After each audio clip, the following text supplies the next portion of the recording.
hablar acerca de la muerte de Jesús y para ello vamos a hacer varias preguntas respecto a su muerte. Vamos a empezar con la primera: ¿cuándo? Pues según este pasaje que tenemos aquí, lo vuelvo a repetir por si quieres irme siguiendo en tu Biblia, Mateo 27, 32 al 56, dice que fue crucificado a la hora tercera. Esto es para nosotros las 9 de la mañana, un viernes como hoy, a las 9 de la mañana, Jesús, el Hijo de Dios, estaba siendo crucificado. Pero también si seguimos la lectura dice que Él murió a la hora nona o novena, lo cual es para nosotros las 3 de la tarde. ¿Cuántas horas permaneció el Señor en esa cruz? 6 agonizantes horas, y en otros momentos les he explicado que no es solamente tener el dolor en las manos y en los pies, sino que Él no podía respirar y tenía que apoyarse en sus pies para poder inhalar el aire, pero para poder sacarlo tenía que poner su apoyo sobre las manos crucificadas. Y estar haciendo esto durante 6 horas y pensar que no fue crucificado entero como estás tú y como estoy yo, sino que desde la madrugada fue sometido a una serie de juicios. Desde la madrugada fue víctima de burlas, víctima de golpes, víctima de esputos, de todo este tipo de cosas. Para el momento en el que Él es crucificado está totalmente exhausto. Y todavía todas estas 6 horas de desangrarse, de estar bajo el rayo del sol, de agonía. En cuanto a la hora en que entregó el Espíritu, es importante notar que era el momento en que en el templo se hacía la oración principal cada día. Y esto lo podemos cotejar, por ejemplo, con Hechos 3, verso 1. Pero este día no era como cualquier otro. Este día era el día de una celebración muy especial para el pueblo de Israel. Era la conmemoración de la Pascua. Y qué tremendo que era a las 3 de la tarde cuando se estaban matando todos estos corderos. A las 3 de la tarde, el Cordero de Dios murió por toda la humanidad. No hay casualidades en el reino. No hay casualidades. Mientras todos estaban orando en el templo, dice que sucedió algo en el momento en el que Jesús murió. Y dice que el velo del templo, ese velo que separaba el lugar santo del lugar santísimo, se rasgó en 2, pero se rasgó de arriba hacia abajo. Un poder sobrenatural lo hizo. Y pueden imaginarse la sorpresa, pueden imaginarse el asombro de los sacerdotes que estaban oficiando este ritual de la Pascua y observar cómo este velo se rasga. Debió haber sido algo sumamente impresionante. ¿Cuándo? Otra pregunta con respecto a la muerte de Jesús: ¿dónde? ¿Dónde sucedió? Pues según leemos, fue cerca de Jerusalén, en un lugar donde los mayores criminales eran sacrificados a la justicia del gobierno romano. ¿Sí? Ahí mismo Jesús fue sacrificado, pero no a la justicia del gobierno romano, porque no pudieron encontrarle falta alguna. No, ahí Jesús fue sacrificado a la justicia de Dios. Se llamaba Gólgota. Gólgota es la palabra aramea para calavera. Estamos familiarizados mucho con eso, ¿no? Aquí en la López Portillo hay una de 22 metros de alto. Era un montículo en forma de cráneo humano, hasta el día de hoy existe y lo pueden buscar por internet. ¡Qué tremendo! Un buen símbolo del triunfo de Jesucristo sobre la muerte, porque Él murió sobre el lugar de la calavera. Gloria a Dios por eso. En la semana tuve la desgracia de tener que visitar el templo de la Santa Muerte en Tultitlán, ese que les estoy hablando. Tuve que hacerlo porque uno de mis maestros en el seminario que nos está dando la clase de sectas me ordenó hacerlo. Yo no quería hacerlo. Y un día antes estaba orando y le decía al Señor, no quiero ir. Y Él me traía este pasaje y Él me traía otros pasajes en los evangelios. Y Él me decía, no temas, yo la vencí y yo voy a ir contigo. Sé obediente. Y lo hice. Entré a ese lugar temblando completamente y tomamos fotos. Y al final, cuando ya nos retirábamos de ahí, una hora después, una de mis compañeras me decía, ¿qué son esos que están parados en los alambres que sostienen esta estatua? Son cuervos. Y entonces yo la miré y me di cuenta que en la cabeza de esta muerte había una paloma blanca. Y yo dije, Señor, tu Espíritu Santo está conmigo aquí. Corrí a casa, vimos las fotos que sacó mi esposo, las fotos las primeras, cuando recién llegamos al lugar. ¿Y saben qué? La paloma estaba sobre la cabeza de esa estatua de la muerte. Estuvo todo el tiempo que estuvimos en ese lugar. Señor, bendito seas, tu presencia no nos abandona, aunque estemos ante la misma muerte. Y eso me recuerda lo que les acabo de decir. Nuestro Señor Jesús fue crucificado sobre el lugar de la calavera, mostrando desde ese momento que Él iba a destronarla, que Él iba a vencerla para siempre. Dense cuenta cómo estos pequeños símbolos tienen un significado muy, muy fuerte. Fuerte en ese momento, pero ¿saben qué? Es algo que va a durar por todas nuestras vidas. Nuestro Señor Jesucristo venció a la muerte. Él era el único que podía hacerlo y lo hizo para tu beneficio y para mi beneficio. Eso debe de llenarte de sumo gozo.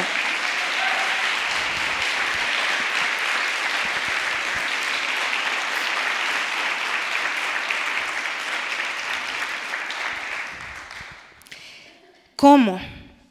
¿Cómo murió el Señor? Y esta pregunta sí me va a llevar un poco más de tiempo poder analizarla con todos ustedes. Ya les he descrito en otras ocasiones que el Señor Jesús fue sometido a 6 juicios, 3 de carácter religioso, 3 de carácter civil y todos ellos corruptos, injustos. Y en todos ellos no se le pudo comprobar ninguna clase de culpa. Pero no voy a ahondar en eso hoy. Vamos a checar el proceso, ¿cómo sucedió esto? Para empezar, después de todos estos juicios, cuando sale del pretorio, él es conducido por un grupo de 4 soldados romanos, iban a su alrededor. El Señor Jesús venía cargando el leño horizontal de la cruz. El leño vertical lo esperaba en el lugar de la crucifixión. ¿Qué lugar era este? El Gólgota, así es. Y bueno, el cargo por el cual se iba a ejecutar se escribía sobre una madera y luego se lo fijaba en la cruz al llegar al lugar. Pero es impresionante porque los evangelios nos dicen lo que estaba escrito en esta madera, pero nosotros no vemos que en esta madera se alegara ningún crimen que él hubiera cometido. Esta madera la portaba el acusado, el sentenciado, la portaba en su cuello, o bien, si no era posible, uno de los soldados que iba al frente la iba exhibiendo para que todos supieran por qué iba a ser ejecutado. Tampoco dice esa madera, según nos reportan los evangelios, que él pretendiese ser rey de los judíos, ¿o sí? ¿Qué decía la madera? Jesús Nazareno, rey de los judíos. Qué impresionante, qué clase de crimen es este. Y bueno, lo que se puso como causa de su muerte, si nosotros lo analizamos bien, hermanos, más bien resulta ser un título de máxima gloria, porque Jesús era alguien a quien debieron someterse de buena voluntad, en lugar de darle una muerte tan cruel. Fíjense lo que hizo Pilato. Pilato, lejos de acusar a Cristo como un criminal, lo proclamó rey 3 veces, porque dicen los evangelios que fue escrito 3 veces, en 3 lenguas diferentes, en la lengua hebrea, en la lengua griega y en la lengua latina. Se proclama 3 veces que Jesús es el rey de los judíos, pero vamos a analizar qué clase de lenguas eran estas. Porque la lengua hebrea era el idioma de la religión, Él es el rey. Aún en el idioma de la religión se proclamó, y nosotros leemos en los evangelios cómo esto les ardió a los fariseos, que quisieron que Pilato cambiara después esta inscripción. Fue escrito en griego, el lenguaje de la cultura, el rey de la cultura. ¿Sabes, iglesia, que también es tu deber impactar a la sociedad a través de la cultura? Que no estamos peleados con la cultura. El Señor es rey de la cultura también. Pero el latín representa el poder, era la lengua de los romanos, era la lengua del imperio. Jesús es rey, aún para ellos también. ¿Se dan cuenta de lo tremendo de esto? Insisto, no hay casualidades en el reino. 3 veces se le proclamó rey. Gloria a Dios. Él tiene todo bajo su control y lo podemos ver aún en este proceso. Ahora, después de que se le ponía este leño, se le llevaba con esta inscripción en el pecho, pues se le hacía caminar por el camino más largo posible, desde Jerusalén hasta el Gólgota. ¿Cuál era la intención de todo esto? Pues que lo viera el mayor número de gente, para que sirviera de advertencia, para que no trataran de imitar lo que él había hecho. Ya les dije hace un momento, Jesús había soportado burlas, había soportado azotes, había soportado esputos, había soportado juicios totalmente injustos. Estaba exhausto, pero ¿saben qué más? Estaba tambaleante. Imagínense lo que era llevar este leño tambaleándose, habiendo perdido tanta sangre, con su espalda totalmente abierta. ¡Qué terrible! Iba caminando en el rayo del sol, la gente burlándose de él, los soldados injuriándole, golpeándole. Debió de haber sido un camino muy largo. Y cuando llegó al lugar, tú y yo sabemos lo que sucedió. Sus manos, que sanaron, que liberaron, fueron atravesadas por clavos muy gruesos. Sus pies, que recorrieron largas distancias para llevar la luz, sus pies que caminaron sobre el mar, fueron atravesados de igual manera por un clavo. Y dice la historia que para este tipo de condenados crucificados, para adormecer el dolor que estaban sintiendo, se les concedía beber una especie de vino drogado. Era preparado por un grupo especial de mujeres adineradas de Jerusalén como un acto de misericordia. Barclay dice en uno de sus comentarios: cuando se lleva a un hombre para matarlo, se le permite beber un grano de incienso en una copa de vino para adormecer sus sentidos. Y acabamos de leerlo o de verlo en Mateo. Esta copa drogada se le ofreció a Jesús, pero ¿qué hizo él? La rechazó, se negó a beberla. ¿Por qué? Porque Jesús se había propuesto aceptar la muerte en su aspecto más amargo. Él no iba a evitar ni el más mínimo dolor. Por eso la palabra se cumple cuando dice que Él llevó todos nuestros dolores. No hay un dolor de ninguno de nosotros en este lugar que el Señor Jesús no entienda. Él llevó todos los dolores, todos ellos, y aún más. Él evitó esa copa. Ahora, ¿cómo eran crucificados los criminales? Yo creo que por el pudor de que las películas muestran a razón de los niños, pues se les pone aquí una especie de taparrabos, pero la historia nos dice que no se crucificaban así. La idea era someter al criminal a la humillación más fuerte. Así que ellos serán crucificados desnudos, totalmente desnudos. Y su ropa no se desperdiciaba. Su ropa pasaba a ser propiedad de los soldados, como una especie de pago, como una especie de propina. ¿Cuántos soldados escoltaban al maestro? ¿Cuántos soldados? 4. Ahora, todo judío llevaba sobre sí 5 prendas. Llevaba sus sandalias, llevaba su turbante, llevaba su túnica interior, con ella llevaba un cinturón, pero para cubrirse del frío llevaban una capa. ¿Cuántos artículos portaba un judío? ¿Cuántos soldados escoltaban al Señor? Entonces iba a sobrar uno. Todos los artículos tenían el mismo valor excepto uno que era superior, y esta era la capa. Por eso vemos que ellos echan suertes para ver quién se queda con el artículo más valioso del maestro. Y ahí se vuelve a cumplir otra profecía respecto de esto. ¿Se dan cuenta cómo Dios lo tiene todo bajo su control? Si tuvo bajo su control todo el proceso de la muerte de su Hijo, de su unigénito, ¿no tendrá control sobre nuestras vidas? Por supuesto que sí.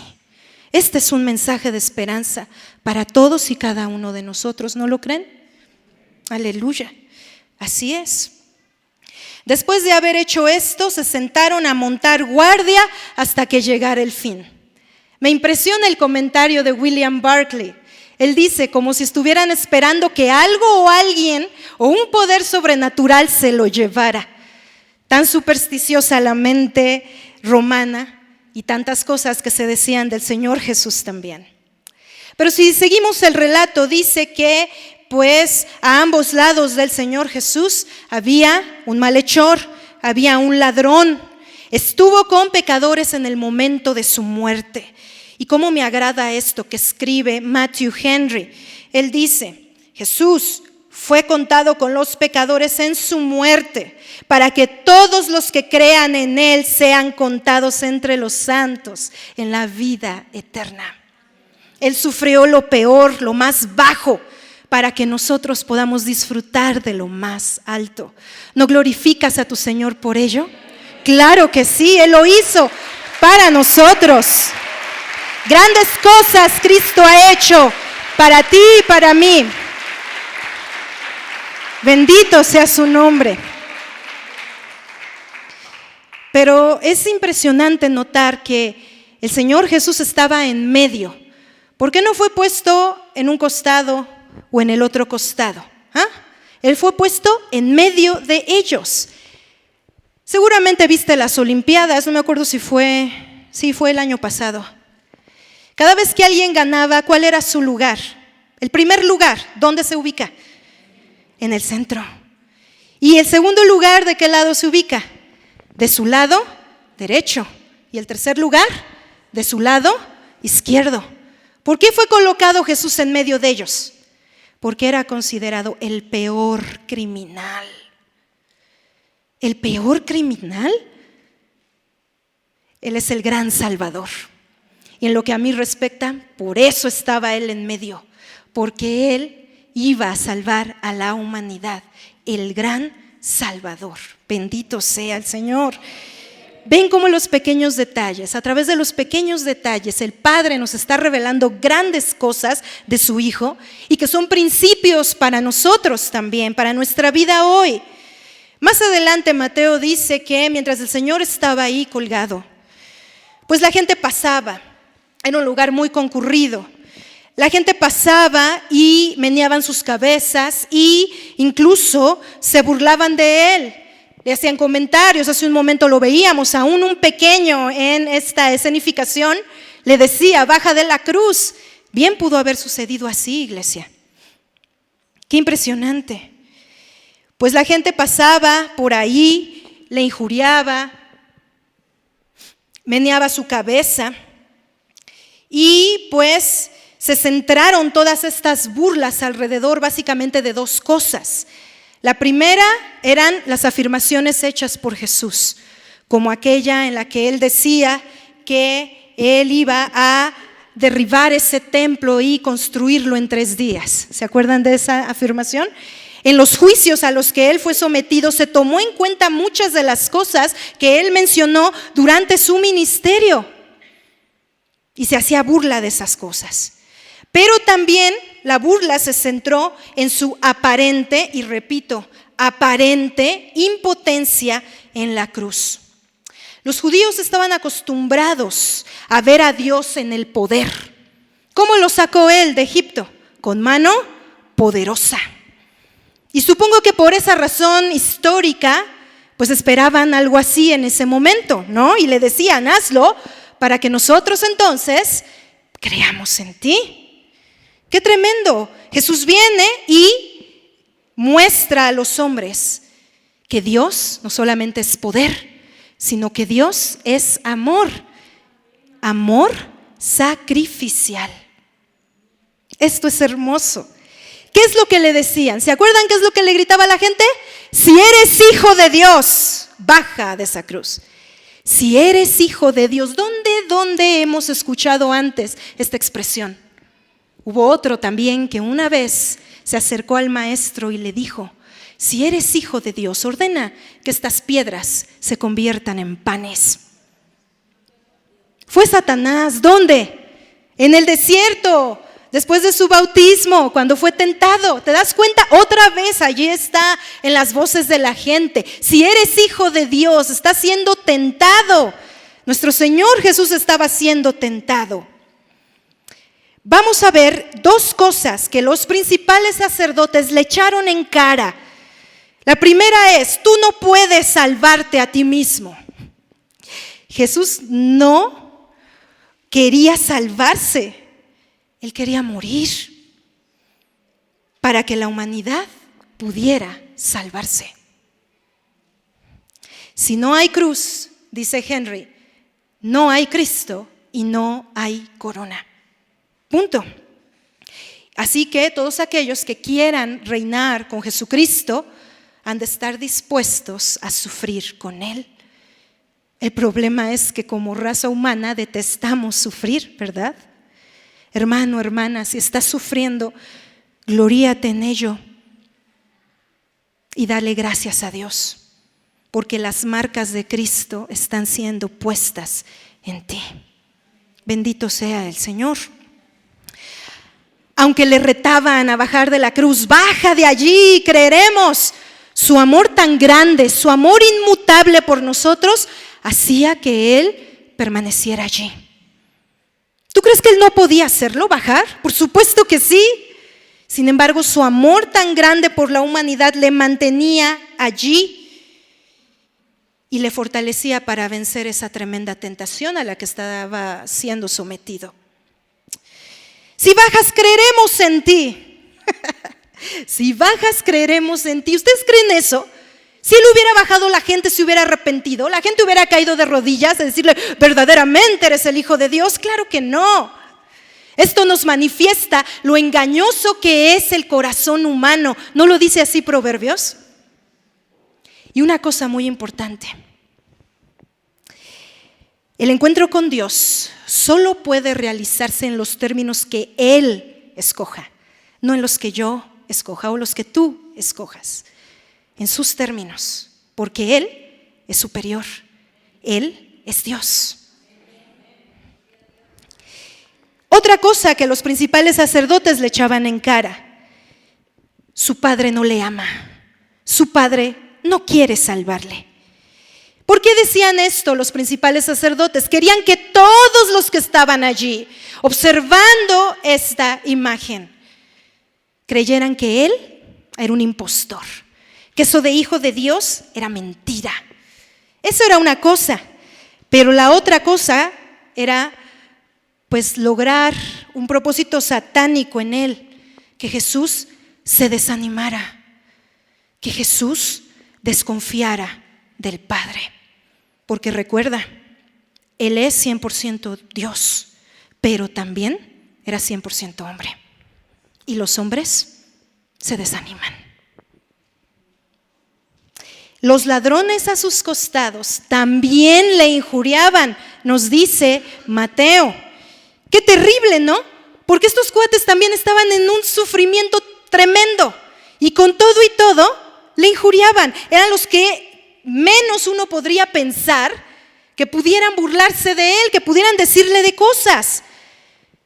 Pero Jesús satisfizo el honor a Dios por la deshonra que la humanidad le causó con sus pecados.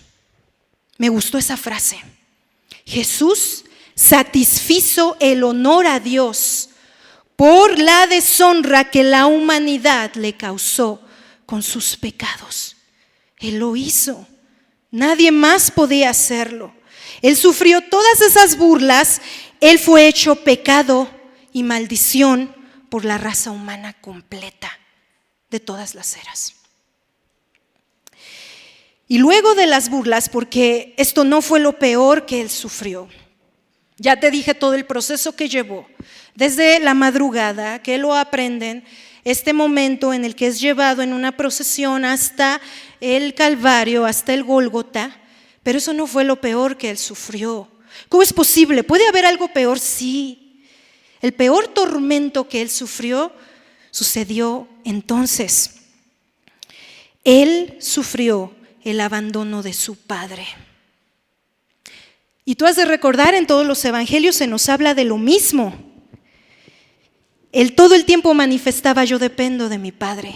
Mi Padre y yo, uno somos. Y todo el tiempo nos habla de esto, ¿sí o no? Por supuesto. Y que de repente esté allí en la cruz con todas estas burlas, con todo este dolor en su cuerpo y el Padre le abandone, fue el peor tormento que él pudo sufrir. Y ese desamparo, si leemos ahí en Mateo, quedó simbolizado por un eclipse, ¿sí o no? ¿Desde qué hora hasta qué hora duró el eclipse, si pusimos atención? Desde la hora sexta hasta la hora nona. Para nosotros sería desde el mediodía hasta las 3 de la tarde, que fue cuando él entregó el Espíritu. Un eclipse fue el que simbolizó este desamparo del Padre. Tengo que irme un poquito más atrás, al nacimiento del Señor Jesús. ¿Cómo fue anunciado este nacimiento? ¿Alguien recuerda? Por la luz de una extraordinaria estrella. Se anunció dónde estaba el Salvador recién nacido, en Belén. Qué contrastes, ¿no? Y ahora podemos ver lo apropiado que es que sean las tinieblas de un eclipse extraordinario las que notifiquen la muerte del Salvador. Yo no había visto estos contrastes hasta estas semanas, hermanos. Qué impresionante. Dios tiene todo bajo control. Y qué impresionante que el Salvador del mundo muera en medio de la oscuridad, porque Él es la luz del mundo. ¡Wow! Esto es asombroso. ¿Qué más simboliza este eclipse? Porque hay mucho que decir. Pues este eclipse también simboliza el conflicto de Cristo con el poder de las tinieblas, el poder de Satanás. ¿Y qué sucedió? Las venció en su mismo terreno, las venció. Gloria a Dios. Pero también simbolizó otra cosa. Simbolizó la oscuridad en la que se hallaba en su corazón ante el desamparo del Padre. ¿Sí o no lo hemos vivido? Cuando estamos en un problema gravísimo, todo se nos oscurece. Y cuando alguien nos pregunta, ¿qué será de ti mañana? ¿Mañana?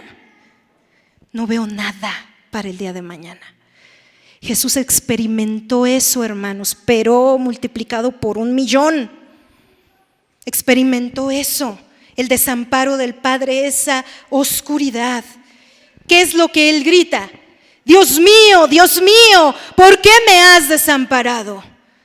Otros lo traducen, ¿a qué me has desamparado? Porque muchos dicen que esta pregunta es rebeldía de parte de Jesús. No es así. En ese momento el Padre le deja y Él le pregunta, ¿cuál es el motivo de tu abandono? ¿Ven la diferencia? No es rebelión, es motivo. ¿Por qué lo haces? Nunca hubo una angustia tan profunda en toda la historia de la humanidad. No importa lo que estés viviendo, yo sé que es dolorosísimo, pero escúchame, créeme, no se compara tu sufrimiento al sufrimiento que Él tuvo en ese momento. Y cuando yo estaba preparando este mensaje, en ese momento que llegué a este punto, Él me hizo sentir un chispazo de lo que es el abandono del Padre. Es algo insoportable. Es una desesperación profunda. Uno siente que se va a morir en ese momento. Fue algo espantoso. Y fue solamente un pelín de lo que Él estaba viviendo en ese momento. Nadie jamás ha podido sentirse tan desamparado y por un motivo tan grave. ¿Saben? El Padre no dejó de amarle. A pesar de que se hizo a un lado, Él no dejó de amarle. ¿Y saben qué más? Aunque Jesús percibió la lejanía del Padre, Él lo seguía amando. Ese amor entre ellos no se perdió. Sin embargo, a pesar del gran amor del Padre hacia su unigénito, el Padre le desampara. Le entrega en manos de sus más crueles enemigos y le deja allí sin intentar librarle. ¿Qué motivó al Padre a hacer semejante cosa? Lo motivaste tú y lo motivé yo. Para poder salvarnos, Él permitió que su Hijo viviera semejante atrocidad. Fue por ti, fue por mí. ¿Cómo no agradecerle? ¿Cómo no entregarle la vida? Nadie, escúchame bien, nadie jamás te va a poder amar como el Padre te ha amado. Tu esposa no te va a amar tanto como el Padre te ama. Tus hijos no te van a amar jamás como el Padre te ama. Jamás tendrás un amor así de grande. Y los que han venido a Cristo, abracen ese amor y déjense besar por el Padre. Y los que no han conocido a Cristo están aquí porque Él los trajo y quiere encontrarse con ustedes. Dejen que el Padre los ame. No rechacen este regalo de amor tan grande. Qué impresionante. Estuvo allí su hijo, su bebé, y Él se hizo a un lado por nosotros. Ahora, fíjate bien, lo desamparó por completo. Cuando el Señor Jesús fue bautizado, dice que se oyó una voz que decía, este es mi Hijo en quien tengo complacencia. Aquí no hubo ninguna voz, ni siquiera para fortalecerle. Cuando fue tentado en el desierto, una vez que fue aprobado, dice la palabra que venían ángeles y le servían. Cuando estaba en Getsemaní, dice Lucas que él sudaba cuajos de sangre y que vino un ángel y le fortalecía. Aquí no hubo voces, aquí no hubo ángeles. ¿Te das cuenta? Estaba totalmente desamparado, totalmente solo por nosotros. Dios ocultó completamente su rostro de Jesús. Y en ese momento en que Él se apartó, en que el Padre se apartó, Cristo estaba siendo hecho pecado y maldición por la humanidad. Ahora, ¿qué significa esto?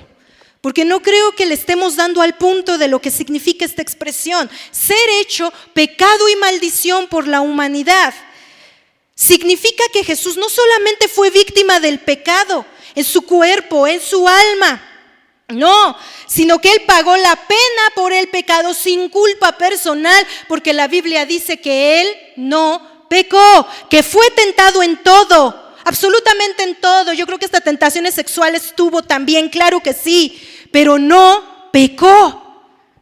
Él no tenía por qué pagar nada. ¿Tú has pecado? Sí. Yo he pecado, sí. Nosotros debíamos de haber pagado por eso. Pero ¿sabes qué? Era insuficiente. Tenía que venir Él, perfecto y sin mancha, para poder satisfacer la deuda que la humanidad tiene con el Padre. ¿Y sabes qué más implica esto de ser hecho pecado y maldición por la humanidad? Que sufrió en sí el efecto directo e inmediato de la culpa. ¿Cuál es el efecto directo e inmediato de la culpa? Hemos pecado y sabemos lo que es eso. Se llama muerte espiritual. Cuando nosotros pecamos, esa relación con Dios se rompe. No hay más comunión. ¿Y cómo te sientes, cristiano, cuando eso sucede? Te sientes seco. Él no cometió pecado y sin embargo experimentó los efectos. Hubo muerte espiritual, es decir, el Padre se alejó. La comunión que había se rompió. ¿Saben qué es esto? Es el infierno en su máxima expresión. Me encanta C.S. Lewis. Él hace un escrito, un ensayo acerca del infierno. Y él dice que el infierno es sumirse en la no existencia. Esto está muy filosófico. ¿Qué es eso de sumirse en la no existencia? Quedar borrado de la mente de Dios, que Dios ya no se acuerda de ti. Pienso en eso y estoy temblando. Yo no sé ustedes qué estén pensando. Que Dios ya no se acuerde de mí, que yo no esté en sus pensamientos. Muchos piensan en el infierno como, ay, los demonios torturándome. Eso es un juego de niños a comparación de ser olvidado por Dios. Y Jesús experimentó eso en este momento. El infierno en su máxima expresión. ¿Y sabes por qué experimentó el infierno? Para que ninguno de nosotros tengamos que experimentarlo jamás. No hay necesidad de que vayamos allá. Él lo llevó. Y qué triste, y discúlpenme la expresión, qué tonto, que conociendo esto, terminemos ahí. Discúlpenme. El Padre le amaba como a hijo. A pesar de que en ese momento tuvo que hacerse a un lado, Él lo amaba, como a hijo lo amaba, pero lo detestaba, lo aborrecía como a sustituto. Porque Él al sustituirnos cargó con todo nuestro pecado, con toda nuestra perversión, con toda nuestra maldad. Qué impresionante. Qué tremendo es esto. Hay dos cosas en cuanto al modo en que Cristo murió. Lo vimos allí. Justo antes de morir, Él hizo algo. ¿Qué hizo? Clamó a gran voz. Y no me voy a meter mucho en el detalle de lo que Él dijo. Ya lo hemos explicado en otras ocasiones. Pero clamó a gran voz. ¿Qué está implicando esto el pasaje? Implica que su vida estaba aún entera dentro de Él. Piensa conmigo. Una de las primeras cosas que abandona un moribundo es la voz. No pueden hablar porque están tan débiles, están a punto de marcharse. Pero ¿qué vemos aquí? Que Él grita. ¿Te das cuenta de lo que significa esto? Él tiene el control de todas las cosas. ¡Qué impresionante! Se hallaba en poder de todas sus fuerzas, para que se entienda que no es la vida la que le abandona, sino que Él es el que da permiso a la muerte de acercarse. Cuando yo leí esto dije, Señor, bendito seas, voy con tu fuerza a este horriblísimo lugar. Y allí se manifestó el Señor. Él no me dejó. Qué impresionante. Se hallaba en poder de todas sus fuerzas. Todos los demás mortales inclinan la cabeza como efecto de la muerte, ¿sí o no? Exhalan el espíritu y, bueno, cae la cabeza. Pero según leemos en los otros evangelios, particularmente en Juan, dice que primero Él inclina la cabeza y después entrega el Espíritu. Chéquenlo en Juan. ¿Qué significa esto? Está indicando que Él no tenía miedo del filo, de la guadaña de la muerte. Y así también nosotros. No debemos de temerle, porque para el cristiano la muerte es solamente una puerta que se abre a la vida eterna con el Señor. ¿Por qué creen que había tantos mártires en el principio, cuando la iglesia comenzaba? Porque entendían esto: la muerte no tiene más poder. El Señor la arrebató, la venció para siempre. Él es el dueño, Él es el todopoderoso. Qué impresionante. Y bueno, nadie le quita la vida a nuestro Señor, Él la entrega. Que quede bien claro. Cuando yo visité en la semana este templo, tenían, aparte de esa monstruosa figura, adentro del templo tenían varios nichos, tal vez de familias adineradas que habían puesto en su interior. Y me sorprendió uno de ellos en el que estaba esta muerte muy grande, muy negra, porque hay de diferentes colores, con diferentes significados, pero estaba esta muerte negra y estaba cargando a un sujeto. Y uno de mis ingenuos compañeros del seminario me decía: ¿y quién es este que está cargando? Era muy obvio por las marcas que tenía en el cuerpo que se trataba de Jesucristo, como si la muerte tuviera poder sobre de él. No. Si nuestro Señor le dio permiso de acercarse, eso fue todo lo que hizo. Pero qué tristeza que vivan en ese terrible engaño.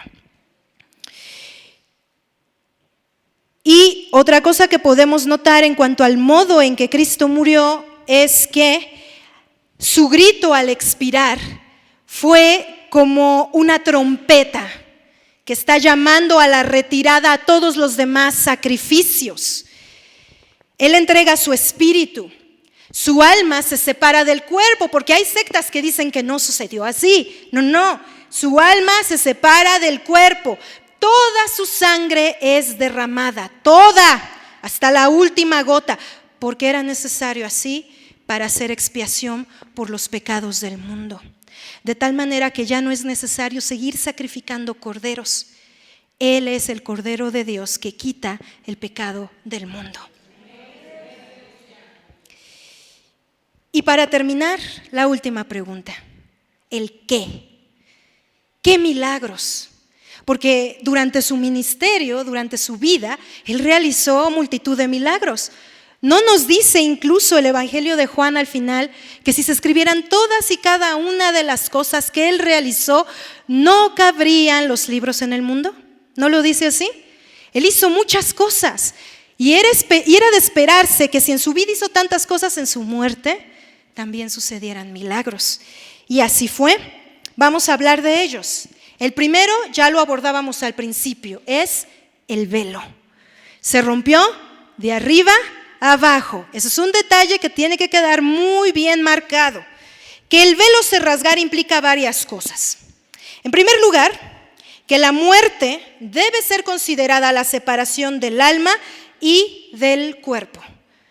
La carne, esta carnita que ahorita podemos tocar, es ese velo. Ese velo que se interpone entre nosotros y el santuario celestial, porque nadie puede ir allá con esta carne, ¿verdad que no? Para ir allá tiene que separarse esta carne de nuestra alma, de nuestro espíritu, pues. Qué impresionante. Y bueno, en el cielo, en el santuario celestial, contemplaremos al Señor. Ya nada nos los va a impedir. Ahorita estamos aquí y por nuestra fe estamos en Él, pero en aquel momento, hermanos, se habrá de quitar. Y el que este velo en el santuario se rompa es símbolo de lo que les acabo de decir, en primer lugar. En segundo lugar, el que el velo se rompiera implica la revelación de los misterios del Antiguo Testamento. Y es cierto, ahora podemos verlos a partir de todo esto que tenemos contenido en el Nuevo Testamento. Tras la muerte de Cristo se rasgó el velo y entonces el lugar santísimo que estaba oculto a la vista se manifestó, se mostró, quedó ampliamente abierto y todos sus misterios develados. Aunque para ese tiempo pues ya no tenían el arca. Qué triste. Otra cosa más que significa esta rasgadura del velo, y es hermoso porque aquí vamos nosotros. Judíos y gentiles quedan unidos en un mismo plan de salvación. Al ser derribada la pared intermedia de separación, que era la ley ceremonial, Jesús murió para rasgar ese velo y unirnos, realizar esa verdadera unión. De tal manera que los judíos no son solo ellos hijos de Dios. Todo aquel que cree en Cristo, aunque no tenga una gota de sangre judía, es hijo de Dios. ¡Qué gozo! Una más y paso a la siguiente. La consagración y la inauguración de un nuevo camino vivo hacia Dios. Eso es lo que significa la rasgadura de este velo. El velo impedía que el pueblo de Israel se acercara a la Shekinah, es decir, la nube donde la gloria de Dios estaba. ¿Recuerdas eso en el Antiguo Testamento? Se rompe el velo, se rasga el velo, y eso quiere decir que Cristo con su muerte ha abierto el camino directo hacia Dios, hacia el Padre. Por eso Él declaró: yo soy el camino y la verdad y la vida. Y nadie viene al Padre si no es por mí. Claro que sí, Él lo hizo a través de su muerte. Él murió para llevar a la humanidad a la gloria.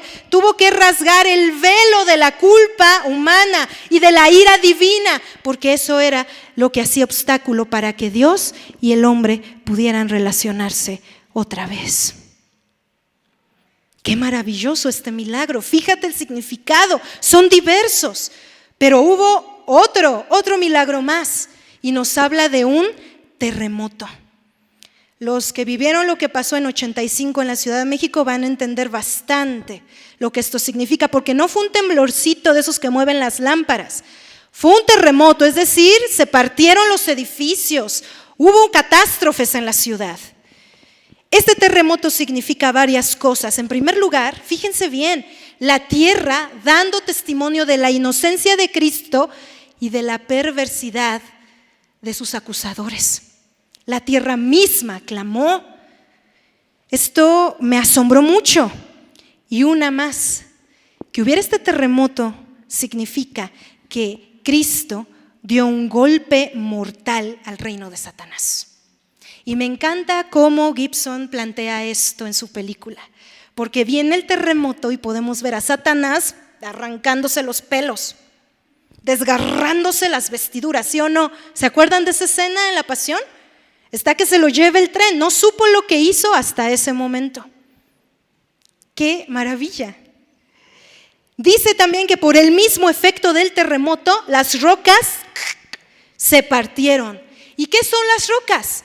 Es la parte más dura y firme de la tierra. La parte más dura y firme de la tierra. Aún los corazones más duros, el Señor los puede tocar. Así es. Y qué impresionante esto, porque se han de acordar aquel momento en el que los niños gritan en el templo: ¡Sana al Hijo del David! ¿Se acuerdan? Cuando Él viene en Domingo de Ramos, le llaman en la religión popular. ¿Y qué es lo que dicen los que le escuchan? ¿Oyes, Jesús, lo que estos niños están gritando? ¡Desvergüenza! ¿Y qué es lo que responde el maestro? Si estos niños callaren, las piedras hablarían. ¿Qué sucedió en ese momento? Las piedras clamaron, glorificando al Señor en el momento de su muerte. Se abrieron, se partieron. ¡Wow! Y después de esto, con el terremoto también hubo otro efecto que tiene que ver con esto de las rocas. Dice que los sepulcros de los santos quedaron abiertos y que los santos se presentaron en la ciudad después de la resurrección de Jesús. Fíjate bien, no dice que sucediera en el momento en el que Él muere. En el momento en el que Él muere, se abren, quedan abiertos los sepulcros. ¿Tú te acuerdas? Que se rodaban piedras muy grandes. Con este gran terremoto se parten esas piedras, quedan abiertos los sepulcros. Y al tercer día, ellos resucitan y se presentan en la ciudad a muchos. Y se cumple la palabra que dice que Jesús es el primogénito de entre los muertos. Tiene muchos significados. Este que les digo es uno de ellos nada más. La resurrección de los santos, fueron despertados por el poder del Señor. 3 cosas a notar aquí. Los que vivieron y murieron antes de la muerte de Cristo recibieron el beneficio derivado de ella. Esta es una. La segunda, la muerte de Cristo tuvo poder más que suficiente para conquistar, para desarmar, para destruir el reino de la muerte. Lucero, haces bien en llamar a esa piñata la vencida, porque la muerte fue vencida por el Maestro. Y una tercera, estos santos que se levantaron eran como trofeos manifiestos, dice Matthew Henry, trofeos manifiestos de la victoria de la cruz de Cristo sobre los poderes satánicos, sobre los poderes de la muerte. Y una promesa para todos nosotros, porque en virtud de la resurrección de Cristo, que me estoy adelantando un poco porque lo vamos a celebrar el domingo y espero que todos estemos aquí. En virtud de la resurrección de Cristo, los cuerpos de todos los creyentes, ¿cuántos creyentes tengo aquí? Nuestros cuerpos resucitarán también cuando llegue la hora fijada por Dios. Y si esto es verdad, hermano, qué gran promesa tenemos delante de nosotros. ¿Sucedió? Oh sí, sucedió. Aún la historia se inclina ante estos acontecimientos. Por lo tanto, esta promesa se cumplirá. Y como dice Marcos Vidal en una canción, sonreiremos en ese reino nuevo de nuestro Señor. Nos gozaremos en Él. Qué maravilloso será ese día. La muerte fue vencida por Jesucristo. ¿Cuántos dicen amén? Cuando Él decidió entregar su vida para que la humanidad tuviera una nueva oportunidad de acercarse a Dios. Cristo experimentó el infierno para que nadie más tuviera que hacerlo. Si ya le has encontrado, entonces tienes que reafirmar tu compromiso con Él, hermano.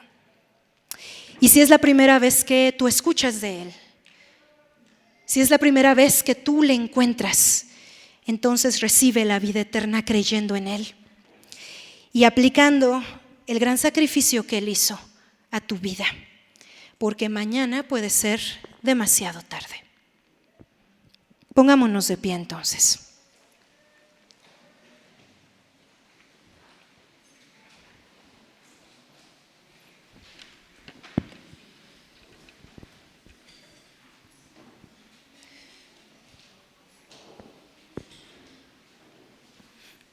Cerremos nuestros ojos.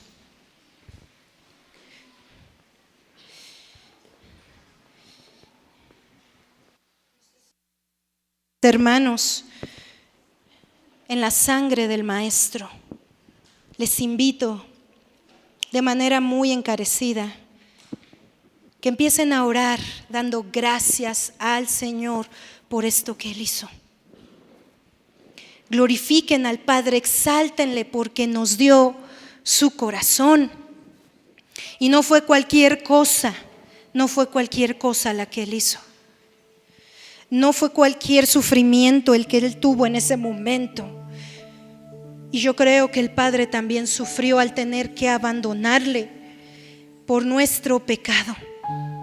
Le hicimos esto, fuimos nosotros.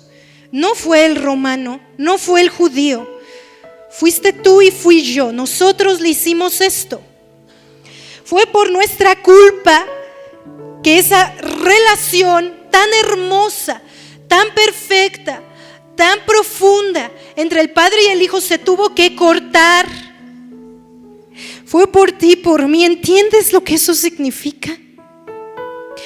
Oh Espíritu Santo, yo no puedo hacer esta cosa. Yo no puedo meterme en sus mentes.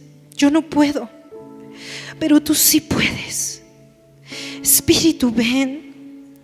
Hazles entender, que ellos puedan experimentar ese chispazo que yo experimenté, para que puedan entenderlo, para que puedan reafirmar su compromiso contigo, porque, oh mi Dios, hace falta eso. Llévanos, por favor, Espíritu, llévanos a sentirlo, a experimentarlo un momento y a vivir agradecidos contigo el resto de nuestras vidas, y a vivir por ti como cantábamos hace un momento, apasionadamente,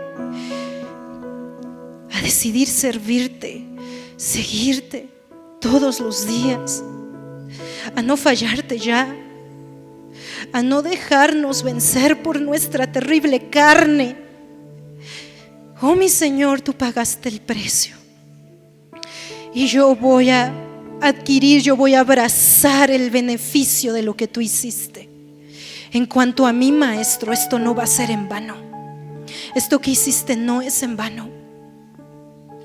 No es en vano, mi Señor. Aquí estoy yo, al menos yo. Y tú sigue en tu actitud, amado hermano. Tú sigue clamando al Señor, porque la vida misma no es suficiente para agradecerle tanto que Él ha hecho. Y ahora voy a dirigirme a aquellos que están aquí por primera vez,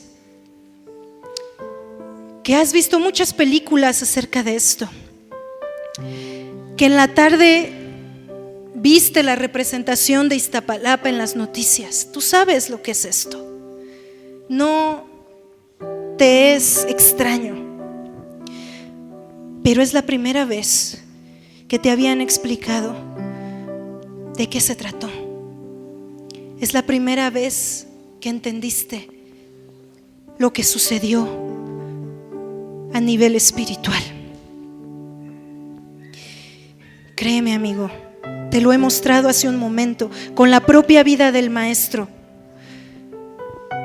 No hay casualidades. Si tú estás aquí, es porque Él te trajo. Y Él te trajo a este lugar, amigo, porque quiere encontrarse contigo. Porque te está ofreciendo en este momento este regalo de eterno amor, que se llama vida eterna. Él quiere una relación contigo ahora y por toda la eternidad. No tienes la vida comprada, amigo. Yo tampoco la tengo, pero al menos yo sé a dónde voy si muero en este momento. Pero ¿y tú? ¿Tú sabes a dónde vas? Nadie puede acceder al cielo. Y es mentira lo que te han dicho de que todos los caminos conducen allá. No, porque Buda no hizo un sacrificio así. Mahoma no hizo un sacrificio así. Ninguno de los que tú conozcas ha hecho un sacrificio así. Aun si tú adoras a la muerte, ella no ha hecho ningún sacrificio. Y te he mostrado con la palabra que está vencida. ¿Por qué no vienes acá conmigo? En lo que mis hermanos agradecen a Dios, ven acá conmigo. Y voy a hacer una oración por ti, para guiarte, aceptar, abrazar el regalo de Cristo, el regalo del Padre para tu vida. Yo lo hice hace 27 años y no me arrepiento. Hay sufrimiento, sí, pero el Señor no me ha abandonado.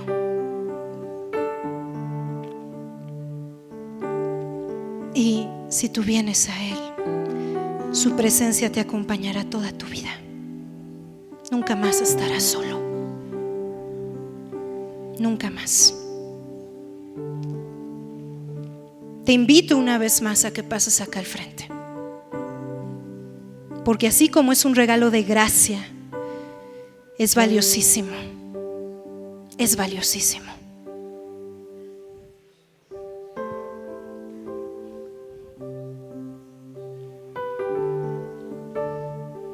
Padre fiel, te doy gracias porque la palabra que me diste, Señor, en tus fuerzas ha sido entregada.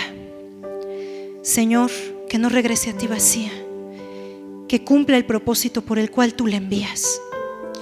Que, Señor, seamos quebrantados con ella, que recordemos todo el tiempo que el perfecto eres tú, el digno de alabanza eres tú, el digno de toda nuestra gratitud y adoración eres tú. Señor, genera en nosotros ese temor reverente que nos lleve a someternos a ti cada día más, que nos lleve a amarte con pasión, Señor. Que no nos importe que nos digan que estamos locos, siempre y cuando estemos locos por ti. Señor, haz de nosotros como hiciste con esa iglesia primera. Cualquier temor a la muerte, deséchalo, Señor, porque nos acabas de mostrar que tú la venciste. Tú la venciste, Señor. No tiene poder sobre nosotros. Por nuestros pecados, por nuestras concupiscencias, iba a arrastrarnos al infierno para ser olvidados por ti. No más en Cristo Jesús, no más. En ti, Señor, se acabó su imperio.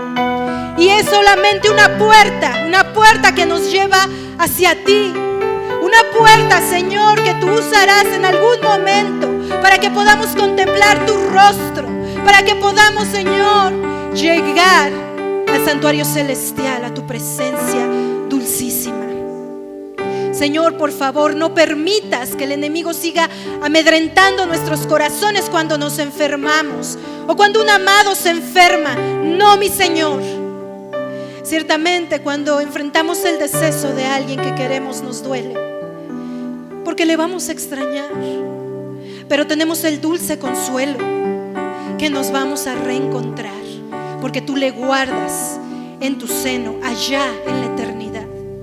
Qué glorioso es esto, Señor. Qué esperanza tan grande nos brindas en tu palabra. No hay duda alguna, Señor, de la veracidad de ella. Aún la ciencia se está inclinando, Señor, reconociéndote como el gran yo soy. ¿Qué más dudas puede haber en nuestro corazón? Oh, mi Dios, ayúdanos, afirma nuestra fe y que nosotros haya una actitud de sumo gozo, Señor, para celebrar el día domingo, que hace más de 2000 años te levantaste. Tú no te quedaste allí, te levantaste con poder, y el que tú vivas nos da vida a nosotros también. Gracias, Señor, porque la muerte fue vencida por ti, y tú, Señor, a través de ella nos diste vida a todos, y vida en abundancia. Yo te alabo y yo te exalto, mi Señor. Tú eres grande. Gracias por el enorme honor y privilegio que nos concedes de ser llamados ahora también hijos tuyos. Conmemoramos tu muerte, Señor, y te damos gracias. En el nombre de Cristo Jesús. Amén. Amén. Que el Señor les bendiga, amados.